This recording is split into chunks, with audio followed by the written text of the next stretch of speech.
Hello students. तो आपका आज ये 10th क्लास का पेपर था। 87817 एजे इसका कोड है इंग्लिश का। आज मैं आपको इसके जो सॉल्यूशन है वो बताने वाला हूँ। पहला सेक्शन आपको सिंपल है, रीडिंग का ही आया था, जो सब पता है, सेटअप जो हमारा होता है। इसमें से आपको क्वेश्चन आंसर्स छांटने थे। और सेकंड था हमारा राइटिंग का, जिसमें आपको फादर से डिमांडिंग करनी थी मनी के लिए, बुक्स परचेज करने के लिए। ये मैंने आपको बताया था इंपॉर्टेंट लेटर्स में कि भाई आपके लिए ये बहुत ज़्यादा इंपॉर्टेंट है, ये आपको आ सकता है। और अगर आपने मेरी वो वीडियो देखी होगी तो फिर आपने ये इजीली कर लिया होगा। और रिपोर्ट जो आई है इंडिपेंडेंस डे वाली, ये इंडिपेंडेंस डे वाली रिपोर्ट आई है, मैंने आपको रिपब्लिक डे की रिपोर्ट लिख के दिखाई थी। ज़्यादा कुछ चेंजेस नहीं करना था, बिकॉज सेम टू सेम ही हमारी रिपोर्ट्स इस टाइप से रहती हैं, तो इसमें ज़्यादा डिफरेंस हमें आने वाला नहीं था। तो ये 4 और 6 10 नंबर अगर आपने हमारी वीडियोस वॉच की थी तो फिर आपके लिए बहुत ज़रूरी हो गए होंगे, क्योंकि ये मैंने लगभग ऑलमोस्ट बता ही दिए थे कि ये आपके लिए इंपॉर्टेंट है। अब हम आते हैं पैसेज की तरफ। पैसेज में क्या है, what should we do to get success in life. Simple सा आंसर है इसका, to try is the first step. हमें कोशिश करनी चाहिए। तो ट्राइंग बाई ट्राइंग या फिर to try is the first step ladder of success, अगर आप ये भी लिखते हैं तब भी आपका आंसर सही हो सकता था। बट जो इसका एग्जैक्ट आंसर होगा वो ये होगा, we should try to get success in life. हमें सिर्फ यहाँ पर ट्राई लिखना था, क्योंकि हमें कोशिश करते रहनी है और हमें कोई भी टाइम वेस्ट नहीं करना। अगर लेंथी आंसर लिखते हैं तो बहुत ज़्यादा लंबा हो सकता था। बट हमारा जो मेन आंसर है वो ये है कि हमें फर्स्ट चीज़ हमें ट्राई करना है, और दूसरा है हमें अपनी आइडलनेस को गिव अप करना है। तो यहाँ पर हम लिखेंगे we should give up idleness and we should try to get success in life. तो सिंपल है, इसका हमारा आंसर ये होना था जो आपको करेक्ट आंसर लिखना था। सेकंड क्वेश्चन है, what type of life did the great man of world lead. इसका आंसर सिंपल है, all the world man of great man of the world led very diligent life. तो आपको इसमें simple diligent लिखना है, तो यहाँ पर आपको कोई दिक्कत होगी नहीं। तो ये आपको सिंपल आंसर मिल गया होगा। ये और ये यहाँ से लेकर के यहाँ तक इसका आंसर था। सी वाला है, found out a word in the passage which means destroy. Destroy means बर्बाद करना, और सिंपल यहाँ पे एक हमारा रियून है, रियून मीन्स भी बर्बाद करना ही होता है। तो ये इसका मीनिंग हो गया है। अपोजिट ऑफ डिसग्रेसफुल, डिसग्रेसफुल का मतलब होता है शर्मनाक, यानी कि ज़्यादा इतना अच्छा नहीं। और लेकिन यहाँ पर एक वर्ड है ग्लोरियस, जिसका मतलब होता है बहुत ज़्यादा शानदार। तो ये इसका अपोजिट हो गया है, ये क्लियर है। बाकी ये मैंने बता दिए हैं आपको, तो ये तो आपको बुक्स में भी मिल जाएंगे, सब जगह मिल जाएंगे, इसमें इतनी प्रॉब्लम नहीं है। इस बार राइटिंग सेक्शन बहुत ही सिंपल आया है अगर हम कंपेरिजन करते हैं पुराने दुनिया से। तो यहाँ पर हमें एक आर्टिकल लिखना था importance of taking regular exercise के ऊपर, कि हमें एक्सरसाइजेस क्यों करनी चाहिए रेगुलर, इसके बारे में आपको यहाँ लिख देना था। करेक्ट द आंसर, आपको यहाँ the young boy ran away, identify the objective. इसमें ऑब्जेक्ट सॉरी एडजेक्टिव, एडजेक्टिव आपको फाइंड करना है इसके अंदर। और ये तो सिंपल है यार, एडजेक्टिव अगर आप फाइंड करोगे तो यंग बॉय, बॉय का ही तो यंग है, बॉय में नाउन हो गया है, और यंग यानी कि उसकी विशेषता बता रहा है, तो यहाँ पर एडजेक्टिव हमारा यंग हो जाता है। Ramu was very laborious, identify the verb. अब ये सेंटेंस एक ऐसा सेंटेंस जिसके अंदर वर्ब नहीं है, मेन वर्ब नहीं है। वाज इसकी हेल्पिंग वर्ब है और वही यहाँ पर मेन वर्ब है। रामू बहुत ज़्यादा परिश्रमी था, तो यहाँ पर जो वाज है वही हमारी वर्ब है। The noun form of strong is, strong की नाउन फॉर्म क्या होगी, इतना सिंपल क्वेश्चन। ये आपके मॉडल पेपर से आया है, मॉडल पेपर में भी स्ट्रॉन्ग का स्ट्रेंथ है, और ये मैंने बता दिया था कि स्ट्रॉन्ग का स्ट्रेंथ होगा, तो इसलिए बहुत ज़्यादा सिंपल हो जाता है। ही इज ईगर, वह बहुत ज़्यादा उत्सुक है, know his result, to know his result, वह अपने रिजल्ट को जानने के लिए बहुत ज़्यादा उत्सुक है। He is eager to know his result. Sita has gone to school, इसको हमें चेंज करना है फ्यूचर परफेक्ट टेंस में। अब आप सिंपल है, फ्यूचर परफेक्ट में आप करेंगे तो हैज़ की जगह क्या होगा, विल हैव गॉन हो जाएगा। तो Sita will have gone to school, ये हमारा फोर्थ वाला ऑप्शन करेक्ट है। बहुत ही ज़्यादा सिंपल ग्रामर सेक्शन आया है, इतना सिंपल मैंने आज तक देखा नहीं है। Choose the following as directed in the brackets. यहाँ पर हमारा Rekha said to me behave properly, इसे इनडायरेक्ट में बदलना है। तो रेखा ने मुझे कहा बिहेव प्रॉपरली, बिहेव यानी कि अच्छे से बिहेव करो।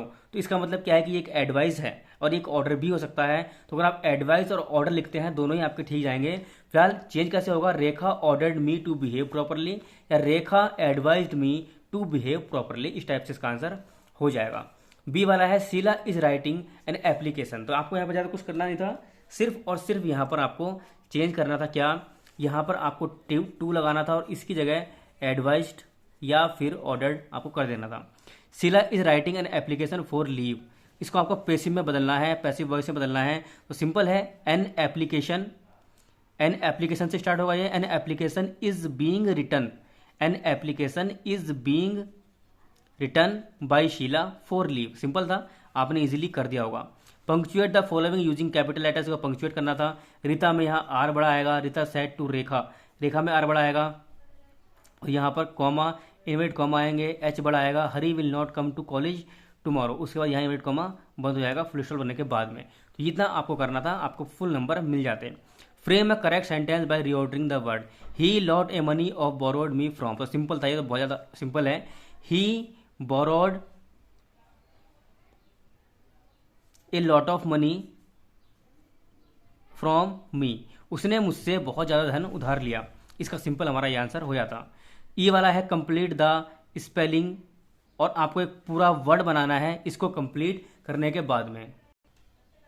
यहां पर आपको इसको पूरा करना है, तो COURAGE ये हो जाएगा हमारा करेज, करेज मीन्स साहस। Translate the following into English, ये 5 नंबर का था। इसकी पूरी ट्रांसलेशन मैं आपको नेक्स्ट वीडियो में प्रोवाइड कराऊंगा पूरी कंप्लीट करके, तो आप उसके लिए नेक्स्ट वीडियो देख लीजिएगा। सेक्शन डी हमारा है, read the following passage answer the following question. ये आपको I knew the operation must be, operation यानी कि ये हमारा किस चैप्टर से आ गया है, ये हमारा नेल्सन मंडेला वाले चैप्टर से क्वेश्चन आ गया है। Who according to Mandela is not free, ये आपको लिखना था। तो सिंपल है,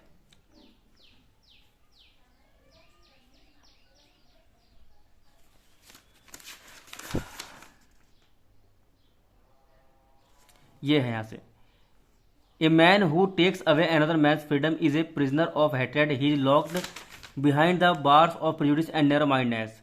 आई am not truly free if I am taking away someone else freedom.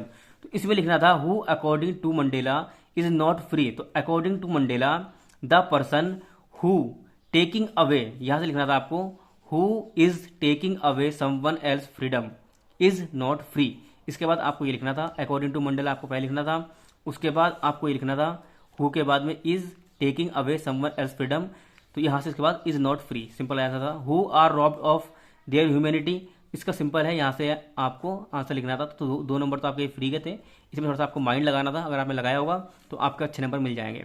Answer one of the following in 60 words, आपको 60 वर्ड्स में इनका आंसर देना है। 4 नंबर में है how did the hail storm affect the field of Lencho, और why did Anne Frank maintain a diary. दोनों question important थे और दोनों ही सिंपल हैं, ज़्यादा हैवी नहीं है। हेल स्टॉर्म ने कैसे लेंचो के खेत को अफेक्ट किया, क्या फर्क पड़ा उसके खेत पर, आपको ये बताना था। सब जानते हैं कि उसकी पूरी फसल बर्बाद हो गई थी, बिल्कुल सफ़ेद चादर की तरह उसका खेत लग रहा था। आपको बस ये 2-4 बातें इसके अंदर लिखनी थी। Answer any 2, where were sweets and snacks prepare on special occasions, what is Coorg famous for, what was Valli's favourite pastime. ये 2 क्वेश्चन तो मैंने आपको बताए थे, और ये दोनों क्वेश्चन बहुत इंपॉर्टेंट थे। कुर्ग क्यों फेमस है और वल्ली का फेवरेट पास टाइम क्या था, ये आपके 2 नंबर के थे। तो आपको इस क्वेश्चन को ध्यान रखने की जरूरत थी नहीं, लेकिन जिन्होंने ये कर लिया होगा तो उसके लिए ये इतने इंपॉर्टेंट नहीं रहे होंगे। मैचिंग करनी है यहाँ पर, नो लॉन्गर यानी कि नो मोर, सोशेबल, और यहाँ पर avoided, avoided gave, no longer, no more, sociable, friendly. Simple सी मैचिंग थी, ज़्यादा हार्ड नहीं थी।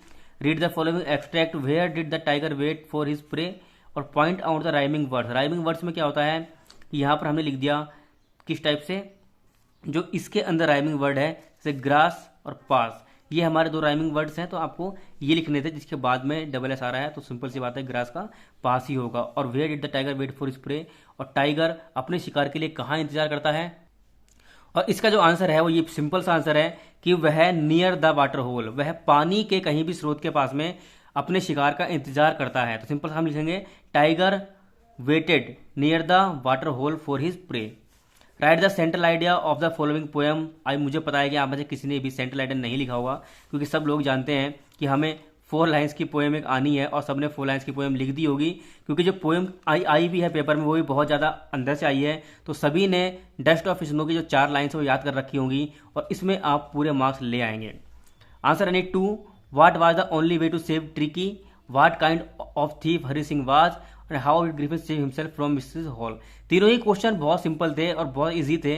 ट्रिकी को बचाने का एकमात्र रास्ता क्या था, और हरी सिंह किस टाइप का चोर था, और ग्रिफिन ने खुद को कैसे बचाया मिसेस हॉल से।